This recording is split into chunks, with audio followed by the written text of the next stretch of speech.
বলে, এই ছেলেরা বেটা, তোমরা যারা পেশাব করে পানি নাও না, অপদার্থ, এত বড় দুর্গন্ধ, মুতের গন্ধের চাইতে দুর্গন্ধ অন্য কিছু হইতে পারে বেটা? পেশাবের তো সাংঘাতিক দুর্গন্ধ,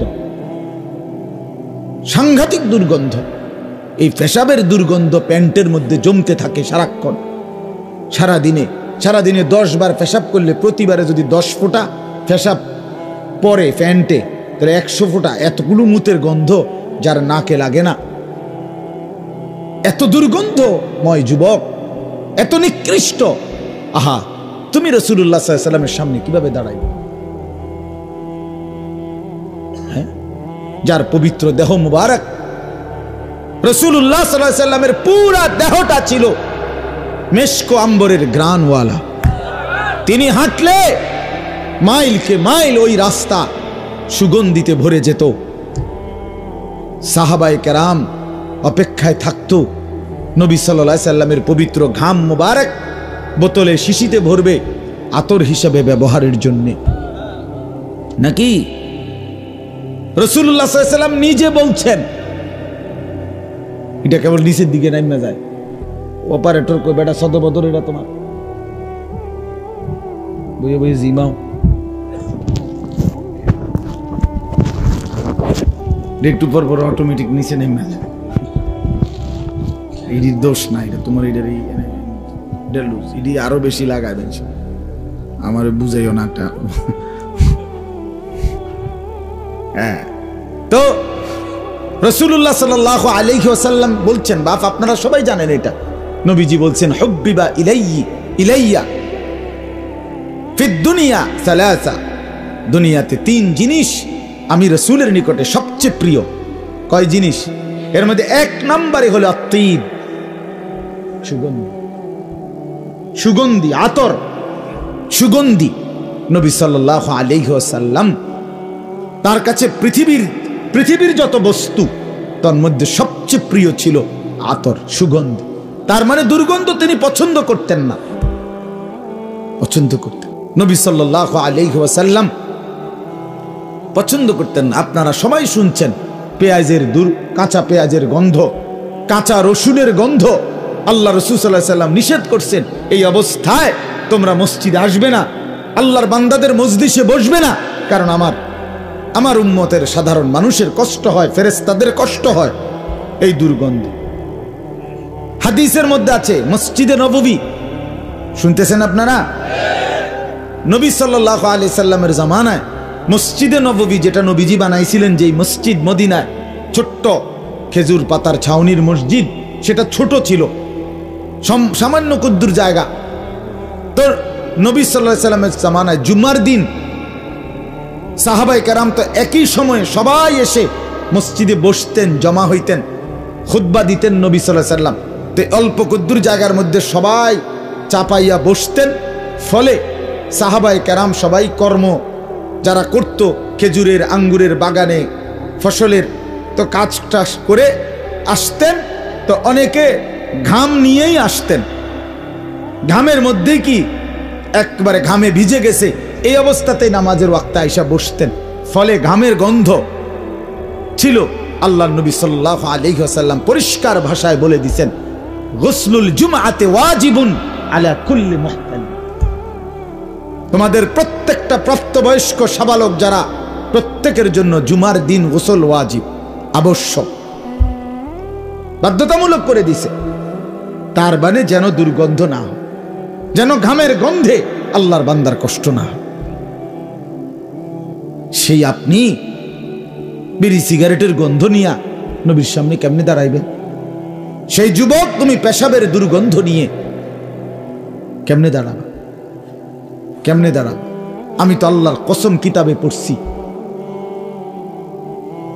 কিতাবের মধ্যে আমি নিজে পড়ছি, ইবনুল কাইয়িম আল জাওজি রাহমাতুল্লাহ আলাইহির কিতাবে আছে, আদ-দা ওয়াদ দাওয়া কিতাবে আছে, প্রত্যেকটা নাফরমান গুনাহ যে করে, চুরি, ডাকাতি, জিনা, ব্যভিচার, মদ, জুয়া, সুদ, ঘুষ, হারাম, বেপর্দা, বেহায়া, নাচ গান, মানে গুনাহে আসক্ত যে, ডুবা যে, এই গুনাহের একটা দুর্গন্ধ আছে।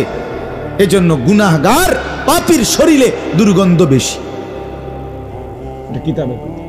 আচ্ছা, আমি এটার প্রমাণ দেই, একবার যেই কোনো মানুষ বুঝবে, যেই কোনো। আপনি দেখেন দুনিয়াতে যারা নামাজি, নিয়মিত যারা 5 ওয়াক্ত নামাজ পড়ে, শরীর অজু গোসলের পবিত্র রাখে, পেশাব পায়খানার ঢিলা কুলুক পানি ব্যবহার করে, আপনি এমন মানুষকে দেখবেন। আর এগুলো যাদের অভ্যস্ত নাই, পেশাব পায়খানায় ঠিক মতো টয়লেট পেপার পানি ব্যবহার করে না এবং নামাজ পড়ে না, বেনামাজি, অজু গোসলের কোনো পবিত্রতার ধার নাই, এগুলো আপনি দেখেন এদের মধ্যে দুর্গন্ধ পুরো শরীরেই বেশি, যার কারণে সমস্ত বেনামাজি পুরুষও নারীও, বেহায়া বেপর্দা নারী, তাদের প্রসাধনী, পাউডার, সুনু, ফেয়ার অ্যান্ড লাভলি, মেকআপ এবং যুবকের আপনার বিভিন্ন রকমের সেন্ট, ফেস ওয়াশ, স্প্রে এটি বেশি লাগে, কারণ দুর্গন্ধ বেশি যেতে। হ্যাঁ, বাস্তব এটা, তার দুর্গন্ধ বেশি, তো এই জন্য এত পাউডার দন লাগে তারে। ইমানদারের এত পাউডার লাগে না, সেজদাওয়ালার এত কি লাগে না, প্রসাধনী লাগে না, এত স্প্রে মারণ লাগে না। এমনিতেই ইবাদতের গ্রান, ইবাদতের সুগন্ধ, ইবাদতের নূর তার শরীরে চমকাইতে থাকে। আল্লাহ তাআলা কোরআনে বলছেন সাহাবীদের ব্যাপারে, সীমাহুম ফি বুজুহিহিম মিন আসারিস সুজুদ। এজন্য বন্ধু আমার, বাপ আমার, আমি কথার প্রসঙ্গে বলতেছিলাম, লম্বা করলাম এই কথাটা। সুন্নাত রাসূলুল্লাহ সাল্লাল্লাহু আলাইহি ওয়াসাল্লামের অনুসরণ, এটা সুন্দর, এটা স্মার্ট, এটা চমৎকার, এটা দুনিয়ার সৌন্দর্য, আখিরাতেরও সুন্দর এবং পরকালীন মুক্তি। সৌন্দর্যও সেরা, আখিরাতেও সেরা, আখিরাতেও সেরা। কোনোভাবেই অন্য কোনো তরিকা, অন্য কোনো তরিকা, মিসওয়াক আলহামদুলিল্লাহ, যে পরিমাণ দাঁতের বিশুদ্ধতা, পরিচ্ছন্নতা, আপনি একজন চিকিৎসা বিজ্ঞানের দৃষ্টিতে ডাক্তারের কাছে বিবেকবান, কোন বিবেকবান ভদ্রচিত বিবেকবান ডাক্তারকে জিজ্ঞেস করে দেখেন, ব্রাশ আর মিসওয়াকের মধ্যে দাঁতের জন্য উপকারিতা কোনটা বেশি? আমি জিজ্ঞেস করে দেখছি, ডেন্টাল ডাক্তার আমার পরিচিত ঘনিষ্ঠ আছে, আপনি জিজ্ঞেস করে দেখেন। আপনি একজন ডাক্তারকে দেখেন, জিজ্ঞেস করে, ডাইনিং টেবিলে বসে খাওয়া আর সমান জায়গায় বসে খাওয়া, পিঠ সোজা রেখে খাওয়ার মধ্যে আপনার শারীরিক উপকারিতা কোনটাতে বেশি? জিজ্ঞেস করে। যা সুন্নাত তা বিজ্ঞানসম্মত, যা সুন্নাত তা স্বাস্থ্যসম্মত, যা সুন্নাত তা শরীরের জন্য উপযোগী, শরীর স্বাস্থ্য সুস্থতার জন্য এটা চমৎকার, এটা চমৎকার। এই জন্য আমরা প্রত্যেকেই রাসূলুল্লাহ সাল্লাল্লাহু আলাইহি সাল্লামের অনুসরণের চেষ্টা করি, বলেন ইনশাআল্লাহ। এটা অনেক ফায়দা, অনেক ফায়দা। নবীর অনুসরণ, রাসূলুল্লাহ সাল্লাল্লাহু আলাইহি ওয়াসাল্লাম বলছেন, লা ইউমিনু আহাদুকুম হাত্তা ইয়াকুনা হাওয়াহু তাবআন লিমা জিতু বিহ। নবী সাল্লাল্লাহু আলাইহি সাল্লাম বলেন, তোমাদের কেহ পূর্ণাঙ্গ মুমিন হতে পারবে না যতক্ষণ পর্যন্ত সে তার মনের চাহিদাকে, তার সমস্ত কাজকর্মকে, নিজের ইচ্ছা পরিকল্পনা কর্মকে আমি রাসূল যা করেছি, যা নিয়ে এসেছি সেইটার অনুসারী না বানাবে, ততক্ষণ পূর্ণ ঈমানদার হইতে পারবে না। সুন্নাতের অনুসরণ করতে। রাসূলুল্লাহ সাল্লাল্লাহু আলাইহি ওয়াসাল্লাম বলেন, মান আকালা তাইয়িবান ওয়া আমিলা ফি সুন্নাতিন ওয়া আমিনান নাস বাওয়াইকাহু দাখালাল জান্নাহ। 3 আমল যার, খায় যা হালাল খায়, আমল করে যা সুন্নাত মোতাবেক, নবীর তরিকা মোতাবেক, আর কোনো মানুষকে কষ্ট দেয় না, রাসূল বলে সে জান্নাতে প্রবেশ করলো। এই যে সুন্নাত, ওয়া আমিলা ফি সুন্নাতিন, সুন্নাত মোতাবেক আমল করে। রাসূলুল্লাহ সাল্লাল্লাহু আলাইহি ওয়াসাল্লাম বলছেন, আমালুন কালিলুন ফি সুন্নাতিন খায়রুম মিন আমালিন কাসীরিন ফি বিদআতিন। সুন্নাত মোতাবেক অল্প আমল সুন্নতের খেলাফ বিদআত তরিকার অগণিত আমলের চাইতে উত্তম। সুন্নাত মোতাবেক জিকির আর আমনের কোতান্না জিকির অনেক তফাৎ। জিকির করে 2 লাইন, লাফায় দফায়, ওই ওই ওই ওই ওই ওই ওই ওই কি কয় না কয় কি তারে বেড়া হাইডি কি যা কিচ্ছু বোঝা যায় না। তে কি কয় তার মাথা কয় না মুন্ডু কয়, কিচ্ছু বোঝা যায় না। আমার একজনে কইতেছে কয় কয় হুজুর জিকির করতে করতে যখন বল পড়ে যায় তো আরেকজনে এই বেড়া বেড়ির জিকির কয়, আরেকজনে কয় তাল ছাইরো না, কি ছাইরো না, তাল ধরে রাখো। আশ্চর্য খেলাফে সুন্নাত বিদআত তরিকা, এটা চাইতে সুন্নত তরিকা অল্প। রাসূল সাল্লাল্লাহু আলাইহি সাল্লাম বলেন এটা উত্তম। আরো আশ্চর্য হাদিস আছে, আল্লাহর নবী সাল্লাল্লাহু আলাইহি ওয়াসাল্লাম পরিষ্কার হাদিসের মধ্যে বলেছেন, যখনই কেউ কোনো বিদআত করে তো যেটুকু বিদআত করলো, যতবার করলো, সমপরিমাণ সুন্নতের আমল তার থেকে সরে গেল, সরে গেল। মা আহদাসা বিদআতান ইল্লা রুফিআ মিসলুহা মিনাস সুন্নাহ আও কামা ক্বালা সাল্লাল্লাহু আলাইহি ওয়াসাল্লাম। সমপরিমাণ, অর্থাৎ আপনি বিদআত করবেন, সুন্নাত থেকে বঞ্চিত হবে, বঞ্চিত হবে। কত মুসলমান আছে জিজ্ঞেস করে দেখেন, জীবনের 10 বছর 30 বছর চলে গেছে, বলতেও পারবে না মিসওয়াক কখন করে।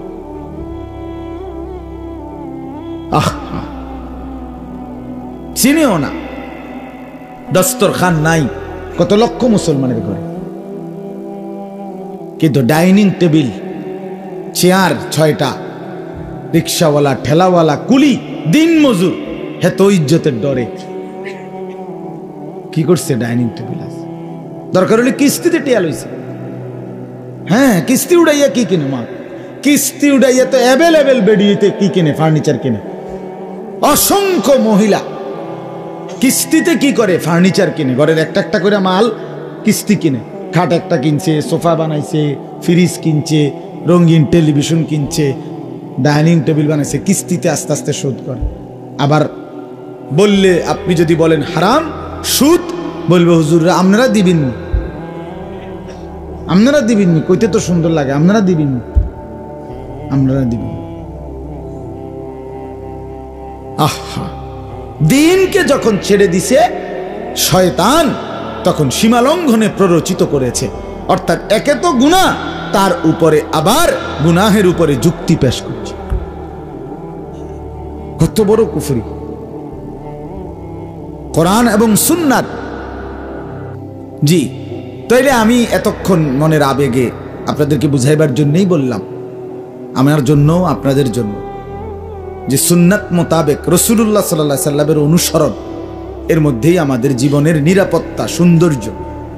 সৌন্দর্য কোরআনুল কারীমের মধ্যে আছে, ওয়ামা কানা লিমুমিনিন ওয়ালা মুমিনাতিন ইযা কাদাল্লাহু ওয়া রাসূলুহু আমরান আন ইয়াকুনা লাহুমুল খিয়ারাতু মিন আমরিহিম। কোরআনের স্পষ্ট আয়াত, কোন মুমিন পুরুষ এবং নারীর জন্য আল্লাহ এবং তার রাসূল কোন সিদ্ধান্ত দেওয়ার পরে তাদের নিজেদের কোনো মতামত পেশ করার কোনো অধিকার নেই, কোনো অধিকার নেই। ওয়ামান ইয়াসিল্লাহা ওয়া রাসূলাহু ফাকাদ দাল্লা দালালাম মুবিনা।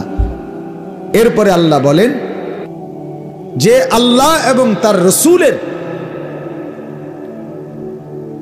অবাধ্যচরণ করে, ওয়ামান ইয়াসিল্লাহা ওয়া রাসূলা, আল্লাহ বলেন যে আল্লাহ এবং তার রাসূলের বিরুদ্ধাচরণ করবে, ফাকাদ দাল্লা দালালাম মুবিনা, সে সুস্পষ্ট গোমরাহ পথভ্রষ্টতায় নিপতিত হবে, সে পথহারা, পথহারা। আর যে পথহারা সে জাহান্নামী। সে কি বলেন না কেন, যে পথ হারিয়ে ফেললো, যে পথভ্রষ্ট হলো, তার ঠিকানা কোথায়? 3 ব্যক্তির ঠিকানা জাহান্নামে। মানুষের জাহান্নামে যাওয়ার কারণ 3টি বড়। আমার শায়েখ আল্লামা মুফতি মুশতাকুন নবী বলছেন দামাত বারাকাতুহুল আলী, 3 কারণে অধিকাংশ মানুষ জাহান্নামী হবে। 1, গাফলতের কারণে, খামখেয়ালি। নামাজ পড়তাম না, কি লেগে? ভাল লাগে না, ভাল লাগে না, না বুঝিয়ে না, কেরুম জানি লাগে, কেরুম লাগে না, হেও কইতারি না, কেরুম লাগে। তোরে টাঙ্গাইয়া ফিডন দরকার বেটা, তোর রোদের মধ্যে ফিডন দরকার, তোর তো কেরুম লাগে বেটা, বেওকুফ। তুই কি ফেলাস্টিক বেটা? কথা কইলা এটা মানে গাফেল আর কি, খামখেয়ালি। মনে হয়েছে হাঁটে, নিজে নিজে হাসে, মোবাইল টিপতে আছে, বেডির নাচ দেখতে আছে তো দেখতে আছে। আড্ডা দিছে তো 3টা বাজে, বাড়িছে রাতের বাজে 12টা, আড্ডাই দিতে আছে। যেখানে মুতে ধরছে এখানে মুতে দিতে আছে, মানে কোনো পশ্চিম নাই।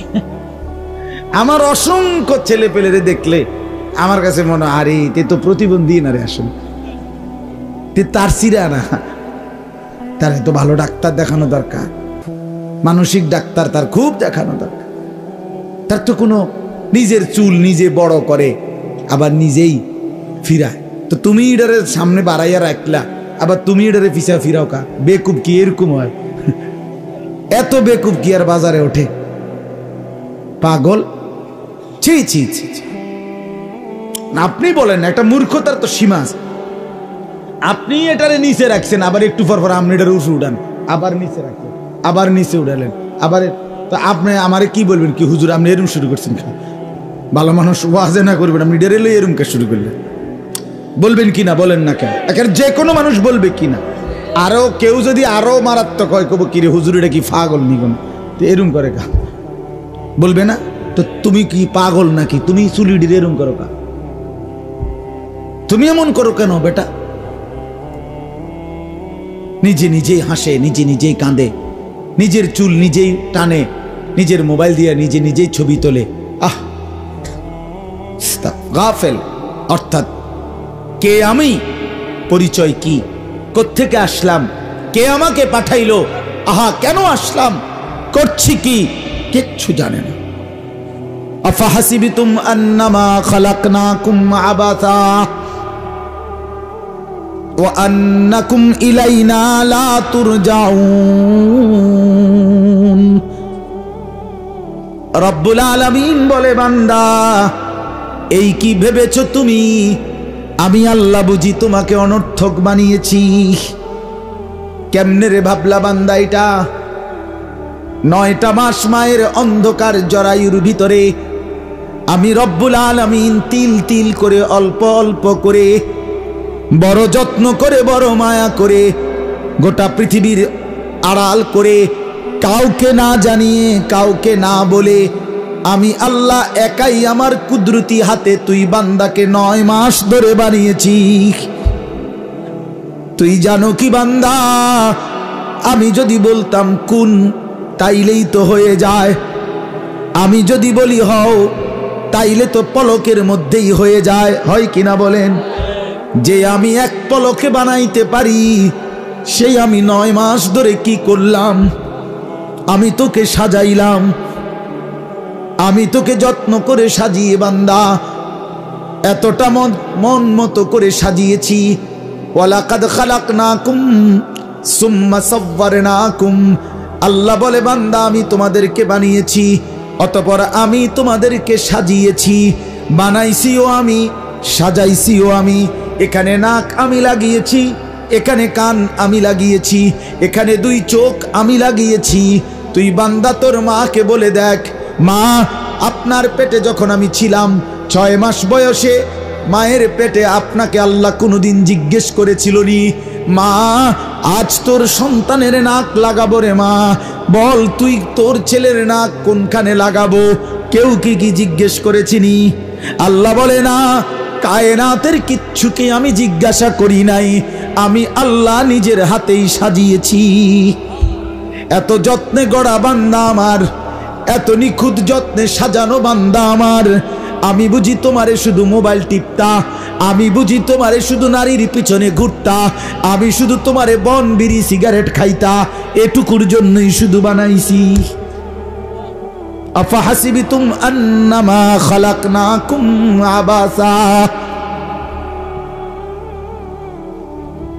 ওয়া আন্নাকুম ইলাইনা লা তুরজাউন। আল্লাহ বলেন এরপরে, বান্দা তুমি কি এই ভেবেছো আমি রব্বুল আলামিনের কাছে তুমি ফেরত আসবা না? যেই তামসা করতে আসো মনে তো হয় কোথাও যাইতে হবে না। এত বাটপারি এত সিটারি বুঝি মানুষে করে, এত নারী বুঝি মানুষে দেখে, এত উলঙ্গ ছবি বুঝি মুসলমানের বাচ্চা দেখে, এত লম্বা 365 দিনে খোদার 1 বছর, একটা দিনও তুমি ফজরের নামাজ কোনোদিনও পড়লা না যুবক। কি ভেবেছো তুমি কোথাও যেতে হবে না? তুমি আল্লাহ থেকে ছুটে গেলা, তোমারে আর কেউ ধরবে না নাকি? কি ভেবেছ? মাকে বলো মা, বোনকে বলো বোন, আজকে 10 বছর ধরে প্রতিদিন বেপর্দা, কোনোদিন তুমি পর্দা করো না। আরে বেপর্দা বোন, কি ভেবেছো তোমাকে কেউ ধরবে না? তুমি কারো কাছে ফিরতে হবে না, আল্লাহর কাছে যেতে হবে কিনা? বলেন না কেন? যেতে হবে কিনা? তো আল্লাহ বলছে, আরে বান্দা কি মনে করছো? ওমা রব্বুকা বিগাফিলিন আম্মা তা'মালুন। আল্লাহ বলে, বান্দা তোমরা যা করছো একটা কাজের ব্যাপারেও আমি আল্লাহকে গাফিল ভেবো না। আমি জানি, আমি দেখি, আমি খবর রাখি, আমি হিসাব রাখি। ওয়ালা তাহসাবান্নাল্লাহা গাফিলান আম্মা ইয়ামালুজ জালিমুন। আল্লাহ বলে, জালেম নাফরমান রাতে কিংবা দিনে, আলোতে কিংবা অন্ধকারে, একাকী কিংবা প্রকাশ্যে, ঘরে কিংবা বাজারে, দোকানে কিংবা ব্যবসাতে, চাকরিতে কিংবা অফিসে, যেখানে যত জুলুম করছো না ফরমানি করছো, আমি আল্লাহকে 1 সেকেন্ডের জন্য গাফেল ভেবো না। আমি আছি, আমি দেখি। আলাম ইয়ালাম বিআন্নাল্লাহা ইয়ারা। আল্লাহ বলে, বান্দা জানো কি, আমি কিন্তু সারাক্ষণ তোমাকে দেখি। কতক্ষণ? বলেন, আবার বলেন। আল্লাহ দেখেন কতক্ষণ? আল্লাহ দেখেন কতদিন? সারা দিন। আল্লাহ ছুটি নেয় কখন? আল্লাহ বিশ্রাম করে কখন? আল্লাহ অবসর নেয় কখন? তন্দ্রা যায় কখন? ঘুম যায় কখন? না। ওয়াতাওয়াক্কাল আলাল হাই আল্লাযী লা ইয়ামুত। আল্লাহ বলে, ভরসা করো ওই জীবন্ত সত্তার উপরে, যেই সত্তা কোনদিন মরবে না। ইয়া সাবিকাল ফাউত, ইয়া সামিআস সাউত, ইয়া কাসিবাল ইযামি লাহমান বাদাল মাউত। এক বুজুর্গ আল্লাহর ঘর কাবার গিলাফ ধরে এই দোয়া করছিলেন, ইয়া সাবিকাল ফাউত, আই মাউত, হে মৃত্যুকে অতিক্রমকারী সত্তা আমার, যার কোনো মৃত্যু নাই। ইয়া সামিআস সাউত, হে আমার ওই মালিক, কায়নাতের সব আওয়াজ যিনি আলাদা আলাদা একই মুহূর্তে শোনেন। যে বলুক, যাই বলুক, বাংলা বলুক, উর্দু বলুক, হিন্দি বলুক, ইংরেজি বলুক, সবার শব্দ, সবার আওয়াজ যিনি শুনতে পান। ইয়া কাসিয়াল ইযামি লাহমান বাদাল মাউত, হে মৃত্যুর পরে মাটিতে বিলীন হয়ে যাওয়া, হাড্ডি চামড়া একেবারে নিঃশেষ হয়ে যাওয়া দেহকে পুনরায় গোশত, হাড্ডি, রক্ত দিয়ে সাজিয়ে আবার পুনর্গঠন করবেন হাসরের ময়দানের জন্য যেই সত্তা আমার, সেই মালিক আপনাকে ডাকছি। কিতাবে আমরা পড়ছি, সাইদুল খাতের কিতাবে, এক বুজুর্গের এই দোয়াইটা শুই না আরেক বুজুর্গ আল্লাহর ওলি পাগল হয়ে গেছে, কইলো কি দেবে না। আরে সে আল্লাহরে ডাকলো কি রে, কি শব্দে? পরে বলছে আপনি আমার এটা লিখে দেন। পরে উনি এটা লিখে দিস, ইয়া সাবিকাল ফাউত ইয়া সামিয়াস সাউত ইয়া কাসিয়াল ইযামি লাহমান বাদাল মাউত।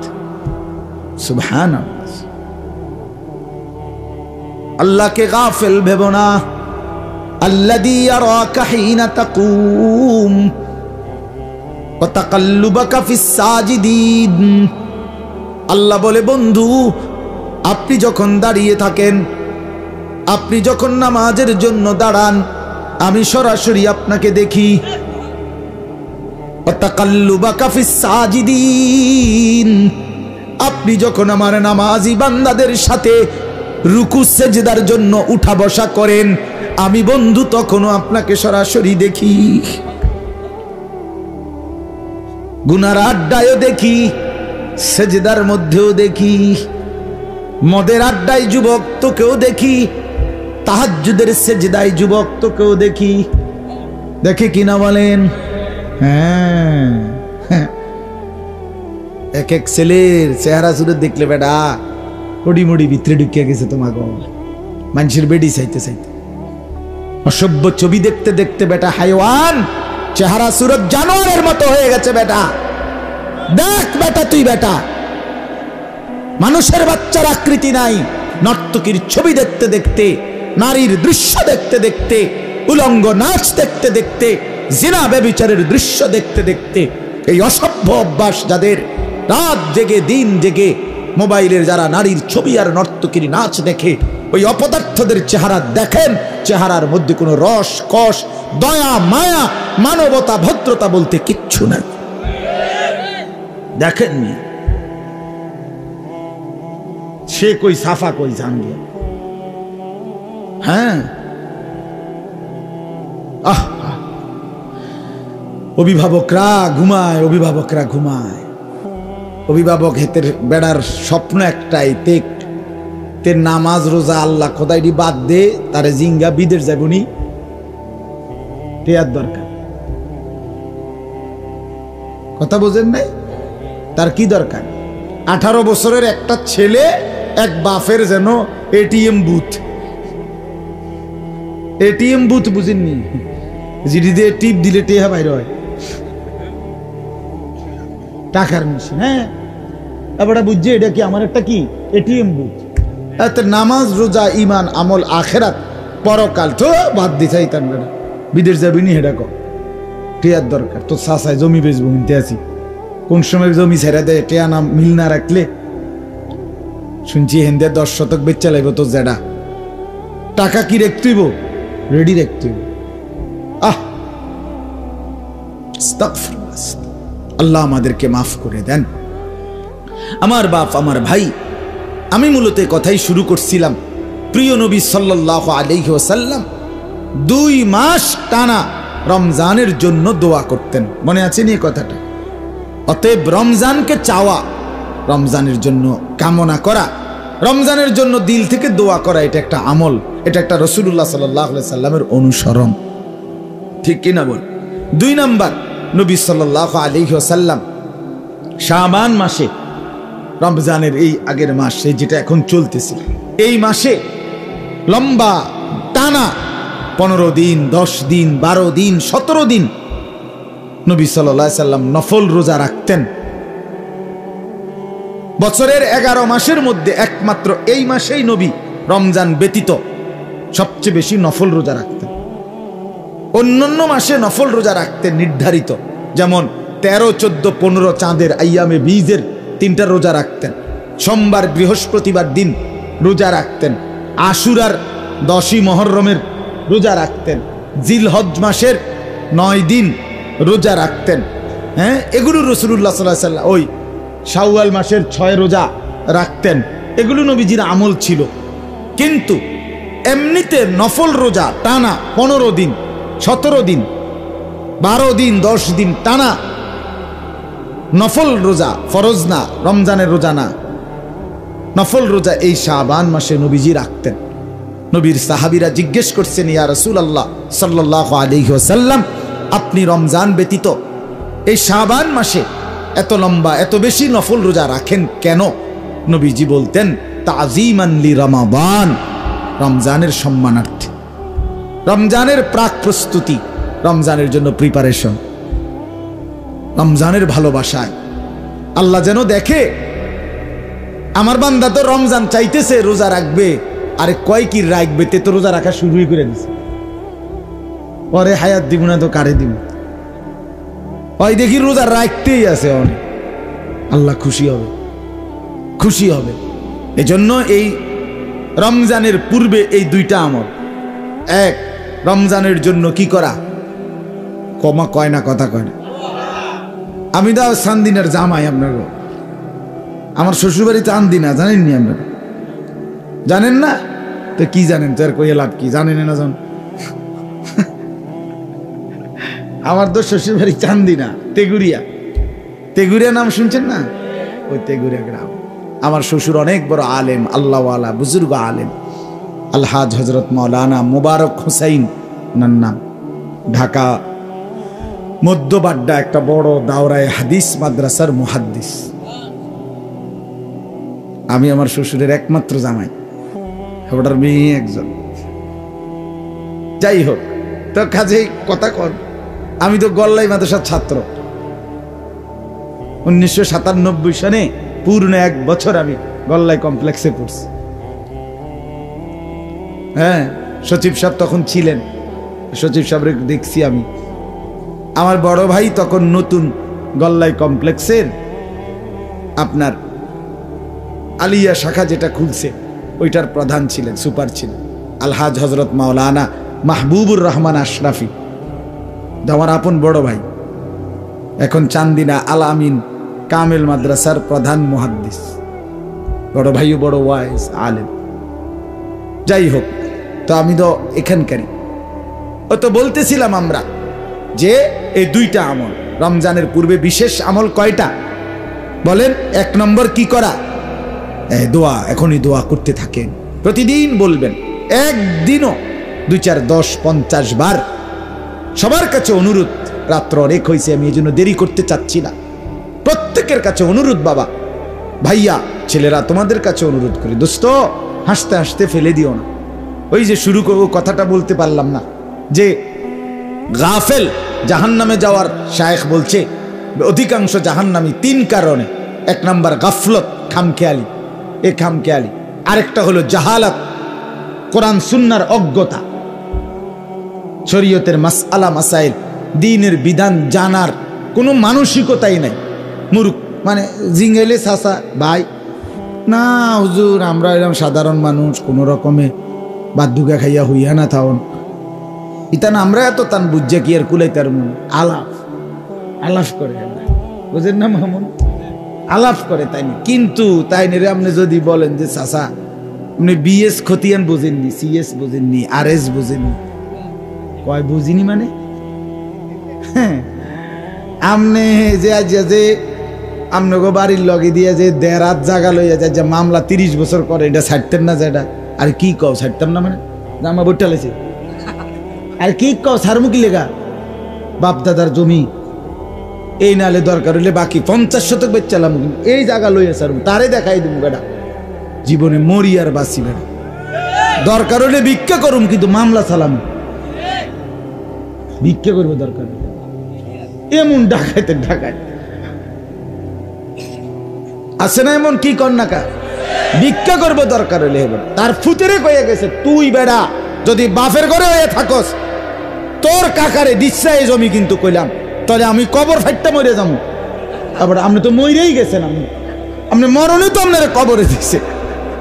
হায় হায় হায় হায় হায় হায় হায়, এত বড় ডাকাইত মানুষ। আয় আল্লাহ কোরআনে বলছেন, আমার বান্দা মজলিসে জায়গা ছেড়ে দিও, আমি জায়গা দিমু।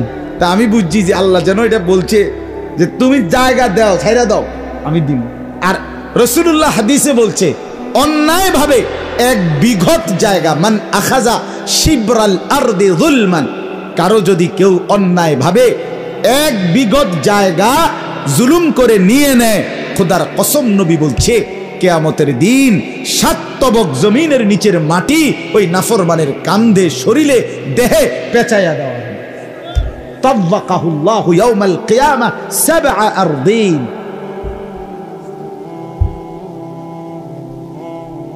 খামখেয়ালি ফুতের সুখের লাগিয়া নিজের কবর আখিরাত শেষ করে দিলেন। হ্যাঁ, এই এক বিগত এই বেড়ারে এ বর্ডারে আপন ভাই, আপন চাস্তো ভাই, জ্যাঠতো ভাই, মামতো ভাই, আপন চাচা 1 বিঘত জায়গা ছেড়ে দিলে বেটার বাড়িটা রাস্তাটা হইয়া যায় না, দিত না দরকার। আরেক কানে মাহফিলে গিয়ে 30,000 টাকা দিয়া স্লোগান লইয়া ফুটছি ভাই। হ্যাঁ, ওই আমরা 200 মাইল দূরে তারার হেনে গিয়ে টাকা দিছে 30,000 হেতে হেরা স্লোগান দিয়ে জনাব জমিনা দইনা 30,000 মার হাবা হাবারে মার। আইসা গেছে চাচা বাইতে আইসে 30,000 টাকা দিয়ে। কিন্তু এখানে আপন ভাতিজাকে, আপন চাচাকে, আপন ভাইকে আহা 1 বিঘত জায়গা এমনিতে তো দেওয়া যাইতো না, বলেন না কেন? শুধু গ্রামে গঞ্জে এগুলো নিয়ে ঝামেলা কি একটা দুইটা? বহুত বহুত তামনে না বলে কিছু বোঝেন না আমনে রে। আখিরাতের কথা কইলে দুইয়ান সূরা ঠিক করতেন কইলে যে কাকা আমনের আমি একদিন তোমার একজন রে বললাম চাচা আমনে তো সূরা কেরাত হয় না, আমি এটি বুঝছি অশুদ্ধ। ও আল্লাহর রহমতে আমার নাতি 3 জন হাফেজ। ওমা আমি আমনে কি কইলাম, আমনে কি আর কিও কোন চাচা? আল্লাহর রহমতে তানের নাতি 3 জন হাফেজ। তার মানে উনার বাপ হইল এই 3 জন নাতি হাফেজ। বেহেস্তে আমি যাইতে, আচ্ছা তো যাইবো না কেন? আমি তো লোকে তো দেখি না। না ফেরেস্তা আমনে টেনশনে না ফিরে রয়েছে। ফেরেস্তারা বেহেস্তের লোক মিলাইতে পারতেছে না আমনের লাগিয়া। আরে বাপরে কাকু, আপনার জন্য বেহেস্তে কি মিলান যাইতেছে না? রুম মিলাইতে পারতেছে না, লোক মিলাইতে পারতেছে। এই খামখেয়ালি আখিরাতের ব্যাপারে কি উদাসীন। ইয়ালামুনা যাহিরাম মিনাল হায়াতিদ দুনিয়া ওয়া হুম আনিল আখিরাতি হুম গাফিলুন। এজন্য জাহেল হওয়া, অজ্ঞ দিন সম্পর্কে, কোরআন সুন্নাহর বিধান, শরীয়তের মাসআলা মাসাইল না জানা, এটা জাহান্নামে যাওয়ার কারণ। এটা কিসের কারণ বলেন না কেন? আমনে নামাজ পড়ছেন ঠিক আছে 30 বছর, প্রত্যেক দিন সেজদার সময় ঠ্যাং দুনোয়ান আলগি দিয়ে লাইছেন। আপনি তো জানেন না যে 2 পাও যদি মাটির থেকে ছুটে যায়, উঠে যায়, কিয়াম ছুটে যায়। দাঁড়ানো কিয়াম ফরজ, দাঁড়ানো ফরজ, নামাজে দাঁড়ানো কি? তো এটা যদি ছুটে যায় 1 মিনিটের জন্য তো নামাজ বাতিল, সেজদায় সহু দিলেও হইতো না। তো আপনি তো জানেন, আপনি তো গিয়ে দেখবেন হাসরের ময়দানে নাই। কি আমার ফেরেশতারে, আরে কোরআনে আছে ওয়ালাউ আলকা মাআদিরা, অসংখ্য নাফরমান নিজের আমল নামা দেখে, বালিল ইনসানু আলা নাফসিহি বাসীরা, নিজের চোখে নিজের আমল নামা দেখবে, দেখা গুনাহ নাফরমানি দেখে আল্লাহর সামনে মাআদিরা আপত্তি পেশ করবে।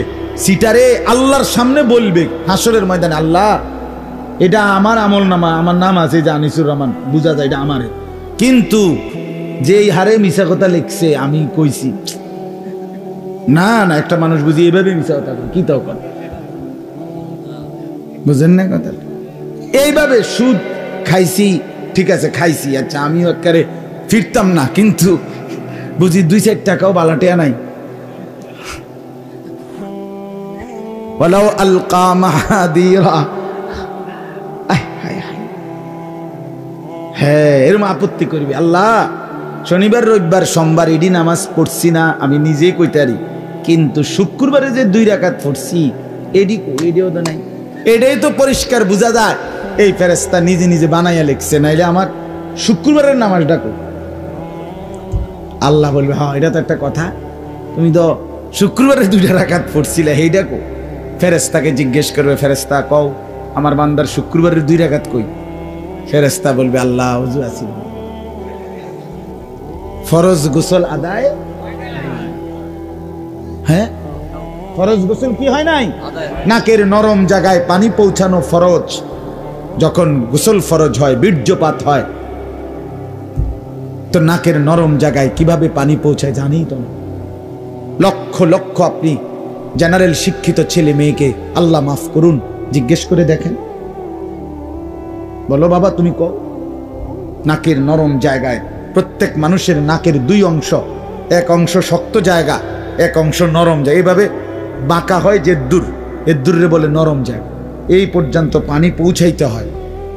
পানি নিয়ে নিঃশ্বাস বন্ধ করে নাকের কাছে নিলে হাতের কোষে হালকা টান দিলেই নাকের নরম জায়গা পর্যন্ত পানি চলে যায়, অটোমেটিক চলে যায়। এনে এনে ঝাঁজ লাগে, হালকা বুঝাই যায়।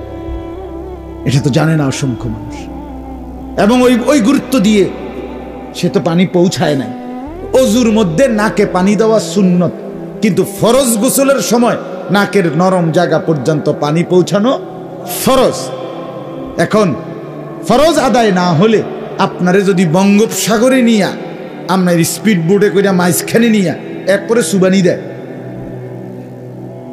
যে আপনারে বঙ্গোপসাগরে গোসল করাইছে, তারপরও আপনি কি হবেন না? নাজাফত আর তাহারাত এক কথা নয়, পরিচ্ছন্নতা আর পবিত্রতা এক কথা নয়। পরিচ্ছন্ন হতে পারে সাবান ডল্লা, পরিচ্ছন্ন হইতে পারে অন্য কোনো ভাবে, কিন্তু পবিত্রতা অর্জন হয় শুধুই ইসলাম সম্মত পদ্ধতিতে। কোরআন বিহীন, রাসূলুল্লাহর তরিকা বিহীন কি হইতে পারে না? তাহারাত হইতে পারে না রে বন্ধু। গাতে আপনি মনে করেন সাবানের গ্যারান কর, সেন্টের গ্রান কয়, কিন্তু এটা পরিচ্ছন্ন হইতে পারে, পবিত্র হয় না। আর পবিত্রতা বিহীন লা তুকবালু সালাতুন বিগাইরি তুহুরিন, নবী সাল্লাল্লাহু আলাইহি ওয়াসাল্লাম বলেন, তিরমিজি শরীফের প্রথম হাদিস, নবীজি ইরশাদ করেছেন, পবিত্রতা ব্যতীত কোনো নামাজ কবুল হয় না। চার রাকাত কি কথা বলেন না কেন? আপনার তো কি নাই, শরীরে নাপাক, তো ফেরেশতা কি দিয়ে লিখবে? কথা বুঝছেন না কথা? এবার বুঝছেন, দিন সম্পর্কে জানা উচিত। কথা বলেন না কেন? জানা উচিত কিনা বলেন? হিসাব ছাড়া আপনি আলেম আছে জিজ্ঞেস করেন, এটা তো ওলামাদের পরিষদ, আপনি জিজ্ঞেস করেন, হিসাব ছাড়া কেউ যদি 1 কোটি টাকাও দান করে, কিন্তু তার উপরে যে ফরজকৃত যাকাত, যেটা শরীয়তে ফরজ, এটা 1 টাকাও আদায় হবে না। ওটা দান তো দান, কিন্তু যাকাত হিসাব করতে হবে কিনা বলেন? হিসাব করতে হবে, আপনাকে হিসাব বের করতে হবে। আপনি আপনার মন মতো করলে হবে। আপনি আমার জিজ্ঞাসা, আচ্ছা বলে হুজুর, আচ্ছা পরিষ্কার কথা কন, নামাজ 4 রাকাত, সেজদা কয়টা মোট? 8টা, রুকু কয়টা? 60টা। আচ্ছা, তো আপনি 8টা সেজদা 4টা রুকু বুঝ পাইলেই তো হইছে। তো আমি এবারে সেজদা দেওয়ান লাইছি, এবার 8টা এক লোক দিয়ে দিচ্ছি, যে হুজুর একটা বুঝ পাইলেন তো, এবার রুকু 60টা মারো একসাথে, রুকু হয়েছে তো? নামাজ হয়েছে তো? ওরার ডিম হয়েছে, কিচ্ছু হয়নি। ঠিক কি না বলেন? তাহলে আপনার মন মতো হবে কি না? বাফ, জাহালাত, অজ্ঞতা। ওলামাদের দরকার কেন? কেন যুগে যুগে আল্লাহ তাআলা ওলামা তৈরি করছেন? কেন তৈরি? বিশ্বাস করেন, আল্লাহর কসম, একদিন জমিনে মুসলমান ইমানদার মনে রাখবেন, ওলামায়ে কেরাম শূন্য হলে ইমান আমলের নিরাপত্তা, আখিরাতের পথ আপনাদের আমাদের কারোই মিলবে না। মিলবে না রে বাপ। ওলামায়ে কেরাম থেকে বিচ্ছিন্ন হয়ে সফলতার মঞ্জিল, আখিরাতের সন্ধান, জান্নাতের পথ কেউ পাবে না, কেউ পাবে না, কোনোদিনও না। মোবাইল টিপ্পা আখিরাত মিলবে না, ফেসবুক টিপ্পা আখিরাত মিলবে না। আখিরাত মিলতে হবে ওলামায়ে কেরামের সান্নিধ্যে, ওলামায়ে কেরামের সোহবতে।